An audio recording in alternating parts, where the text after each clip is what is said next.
Hashamaa kabajamtoota uummata Oromoo mara.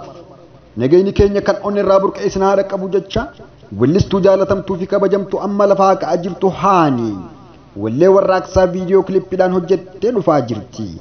Wallee warraaqsaa viidiyoo audio wallee garagaraa qabattee dhufaa jirti. Lammiitiyyaaf sagalee ta'uun qaba jechuudhaan mudhii ishii hidhattee marxifattee kaatee jirti. Warroottan Yaman keessatti rakkachaa jiraniif, warroottan Saa'udii keessatti rakkachaa jiraniif, warroottan Yaman keessatti dhumaa jiraniif, warroottan Yaman keessa jiraniif sagalee lammiitiyyaa ta'uun qaba jechuudhaan marxifattee lafaa kaatee jirti. Maarree weellistuutuun jajjabeeffamuu qabdi.